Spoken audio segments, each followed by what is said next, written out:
Well, hi, and welcome to episode 16 of the Social Strategy Mum podcast. Or for those of you who are watching this live or on recorded video, the Social Strategy Mum live show. I'm super excited to be here with you guys tonight. The topic for today is 5 lessons from 2 years in business. And this topic literally came to me today. Based off the back of something that happened to me over the last week and then a suggestion from a friend about basically doing a podcast episode about that. But what I realized is it is 2 years ago this week that I took handover of the website for my first business, Aussie Allergy Mum.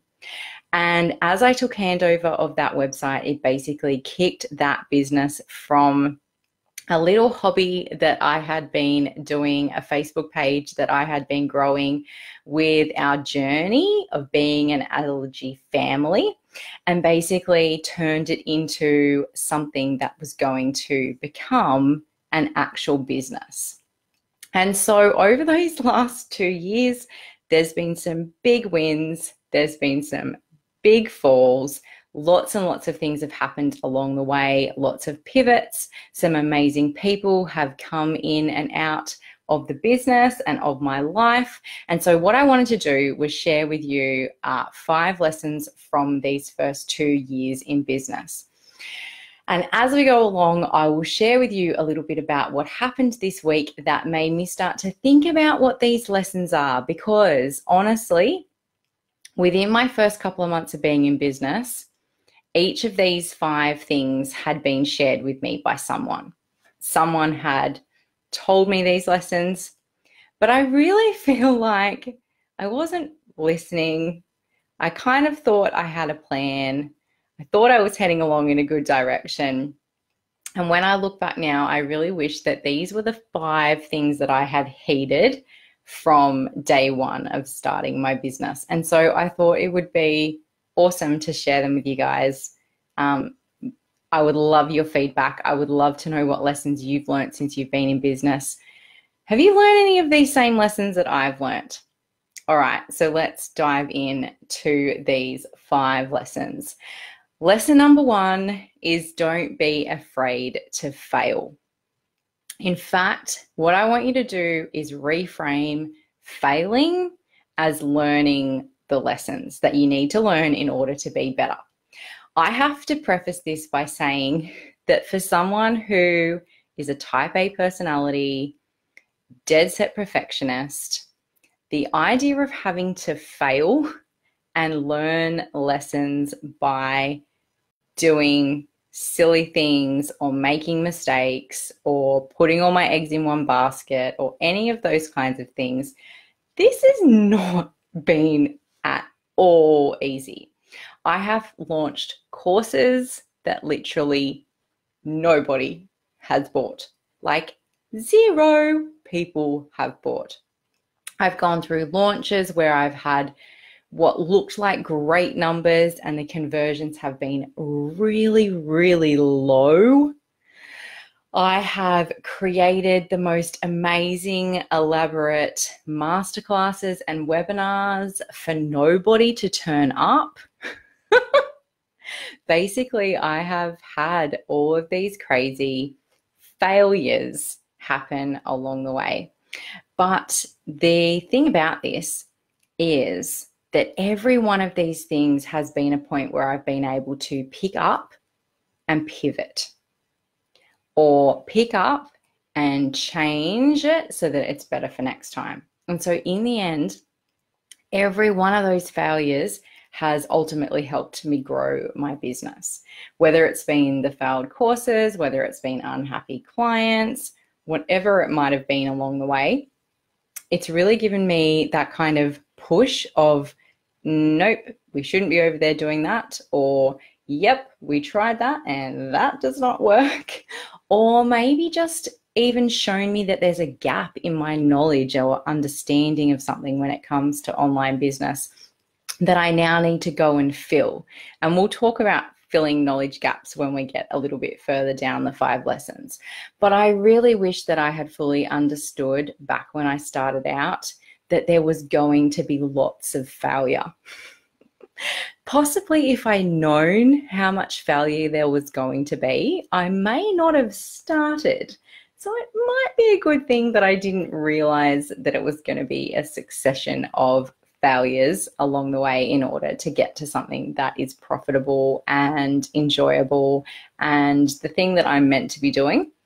I might not have started if I'd known that originally, but if you're out there and you're in that at that point where you feel like there's more fails happening than wins, it's coming. It's all part of the learning process. And I wish I'd kind of taken that on board a little bit more when I was getting started. The second lesson from my 2 years in business has to do with mindset. And I would have to say that building a business is personal development on steroids. It tests every bit of grit that you have in your mental capacity to grow a business. I just can't tell people that enough when they're in that starting out phase, that the more that you focus on your mindset and the more that you work hard to develop a strong mindset, the easier it is to grow your business. The easier it is to pick up and pivot when you make those failures. The easier it is to push through whatever is going on in your head at the time. Because the reality is, it doesn't matter what phase of business you are in, there are going to be mindset hurdles that are going to be coming up. Now, often when I mention mindset, people are like, oh my God, here we go. She's going all down the woo-woo track. She's going to start tapping. She's talking to her angel oracle cards. It's all getting a bit crazy for me. And they just totally switch off from the mindset piece. But what I really want to say to you is mindset can be as woo-woo or not as you want it to be and as you are comfortable for it to be. When I talk about mindset, it is simply the ability for you to get up every day and keep moving forward towards your business goals with your big why set in concrete in your mind. It's what you do when you get up that day and you're like, oh, I really don't want to do this today.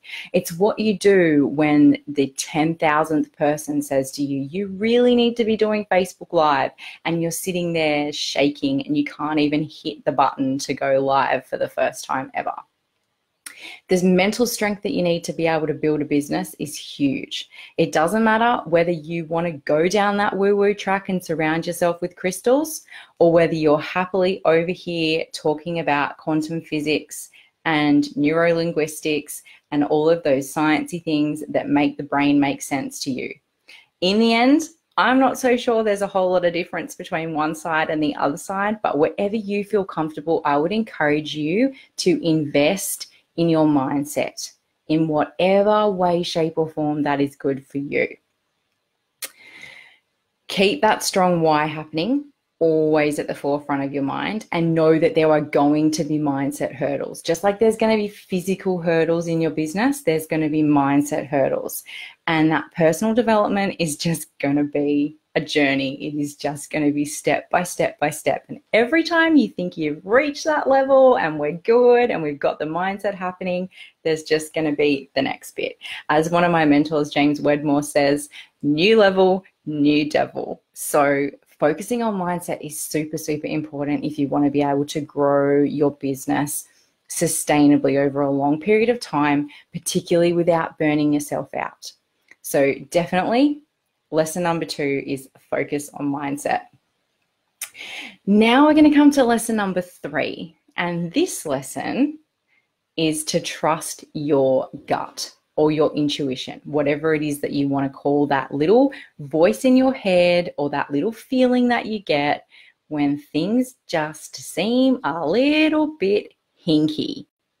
Or when you suddenly have this idea and you just get this feeling that that is the idea that you are meant to be following along with. So, little story for you. Trusting your gut is actually the lesson that kicked off this podcast episode. I had an experience this week where somebody was just super inauthentic about how they were doing business. I don't think they were necessarily sharing particularly sound advice. I think they had an ulterior financial motive for sharing that advice. And the whole thing just really did not sit well with me. And I had this feeling about this person previously, but it wasn't until this week that it really cemented for me that my gut had been 100% bang on about this particular person. So one thing that I've really, really learned in the last 2 years of business is to trust how I feel about something. Because the ideas that have worked out the best in my business are often the ones that have just kept tapping in the back, like, look at me, what about this, what about that?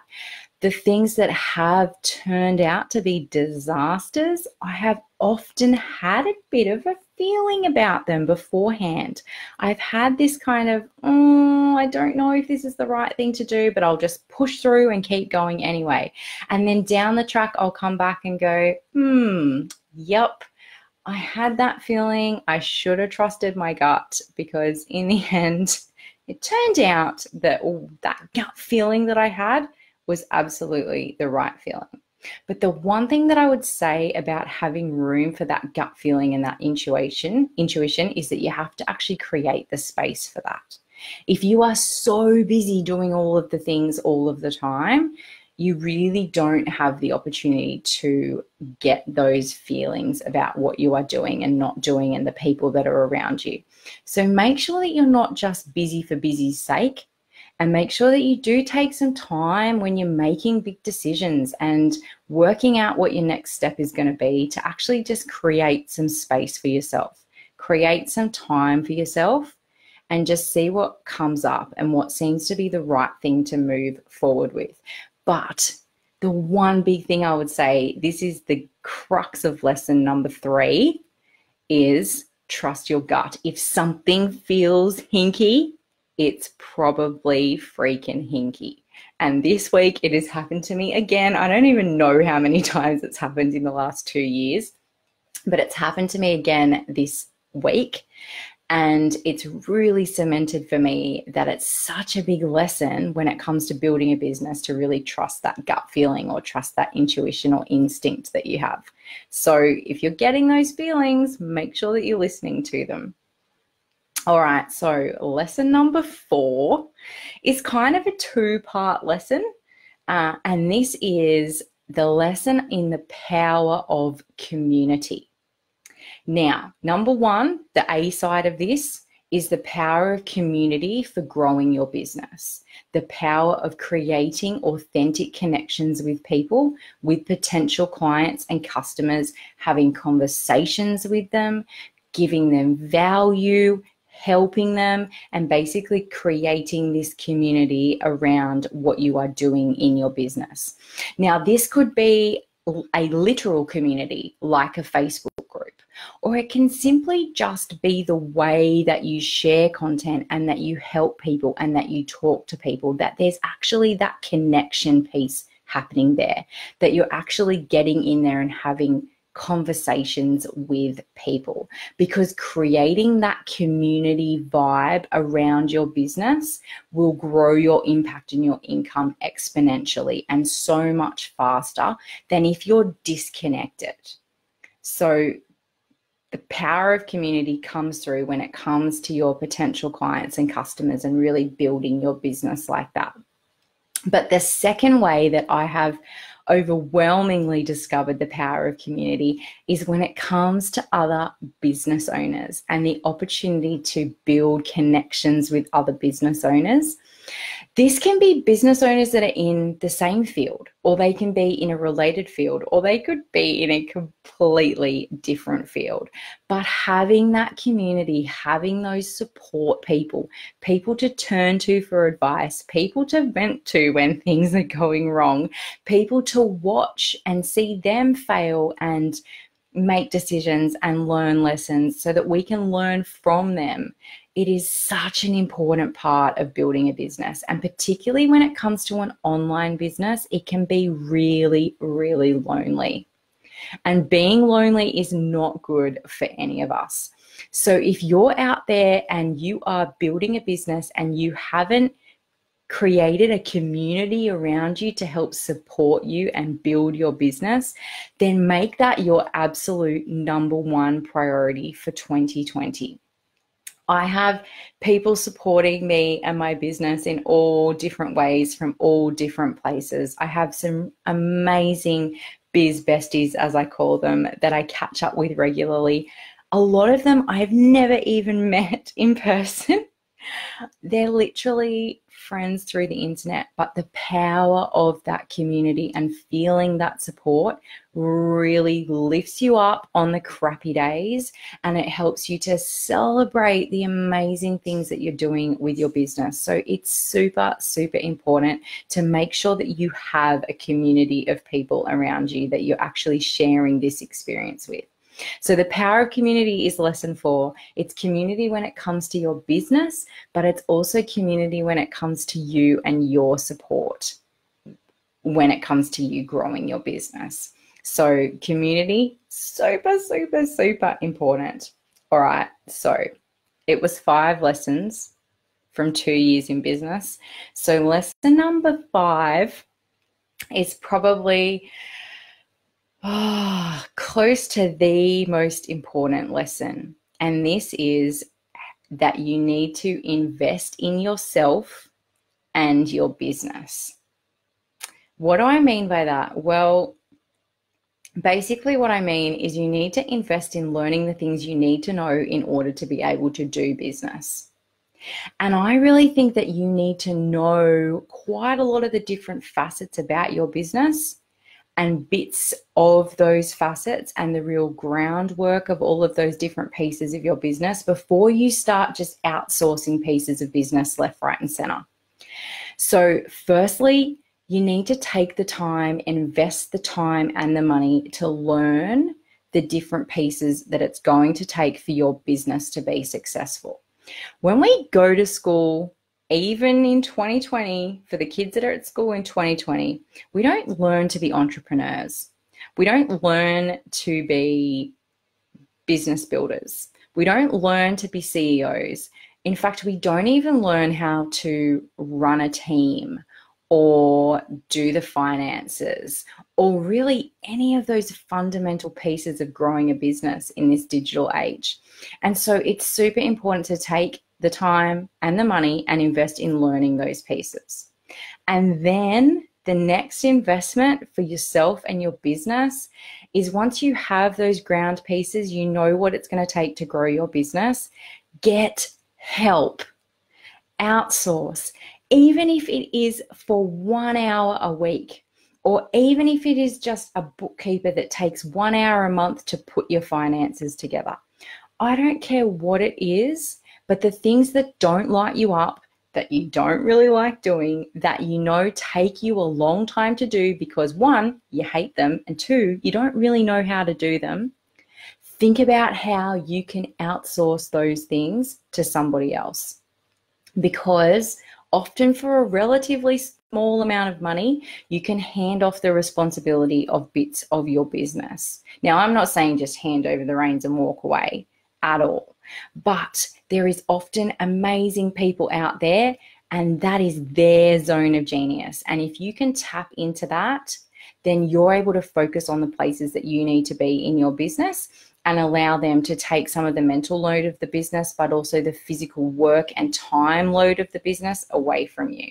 It's a big investment to outsource, and I get that, but a lot of small businesses really hold back on this outsourcing piece, and in the end, it's to the detriment of the business owner. So start having a think about that investing in yourself and your business, not just in learning stuff, but also in then getting help. And the final way that investing in yourself and your business can really help is that ultimately it comes back to that community and connections piece.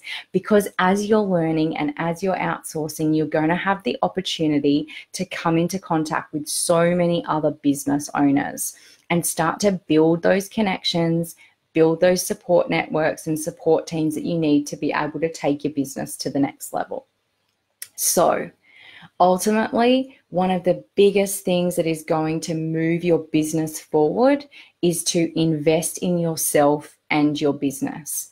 I know that this can be really hard, particularly in the startup phase when you feel like there just isn't enough money going around. And where do you spend that money? You want to do this course and you want to do this course and you want to work with that person and this person to be an amazing coach. And it can be so difficult to know where to spend the dollars, particularly when there aren't many dollars to spend. But I would really encourage you to think about the long-term impact of those investments. I know that we're all talking ROI, we're looking for the return on investment and we want the return, right now, but sometimes we have to look far ahead and think in 1 year, in 2 years, in 5 years, what is going to be the return on this investment for my business, whether that's something that I'm learning or whether that's a person that I'm bringing into my business in order to help me do something that's well outside my zone of genius.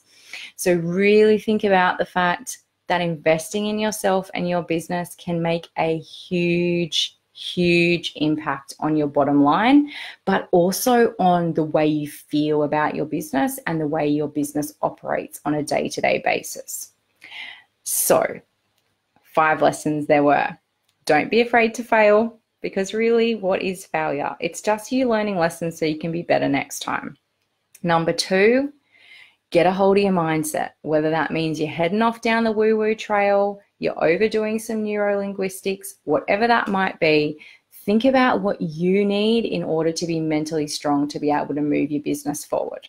Number 3, and like I learned again this week, trust your gut, trust your intuition, trust that feeling that you get about something that you're doing in your business. Number 4 is the power of community, not only a community in your business that you're creating with your ideal customers and clients and the way that you connect with them, but also the community that's going to give you support as you go on your business journey. And number 5, invest in yourself and your business. Learn to do the things that you need to do in order to grow your business. Start to outsource as early as you can to get other people in your business working in their zone of genius so that you have the time and the energy to be out there doing the things that you need to be doing in order to move your business forward. So, some pretty cool lessons that I've learned over the last 2 years. I honestly partially just can't believe that it's been 2 years since I took handover of my first website from Business Jump. It's certainly been a road of ups and downs and changes and pivots and all of those kinds of things, but I literally would not change one bit of it because this is how I've learnt so much along the way. All right, well, I'm going to leave it there. That is my 5 lessons from 2 years in business. But before I go, I want to give you the opportunity to come along and join me for my upcoming masterclass. So on the 4th of February, I'm going to be running my Connect and Engage masterclass. We are going to be taking an hour together where I am going to be doing a few things. Firstly, I'm going to be busting some social media myths that are doing the rounds right now that are basically just pissing me off and eating up your time and energy. Number 2, I'm going to talk about the single best way that you can start to connect and engage with your ideal customers and clients on social media right now. We're going to ditch the selling for a second and we're going to focus on building those communities and connections that I was talking about, which are the things that are ultimately going to move your income and impact forward. And then I'm going to take you through my 4-step framework for building social media that ultimately converts. So we're going to talk about each of those 4 steps, and I'm going to give you some really quick tips that you can implement in your business straight away to start moving through that 4-step framework so that ultimately you are increasing your income and your impact with your social media. All right, so we're busting myths. We're talking about connecting and engaging. We're going through my 4-step framework all together in an hour with lots of time for Q&A. It's happening on the 4th of February. It's my Connect and Engage masterclass.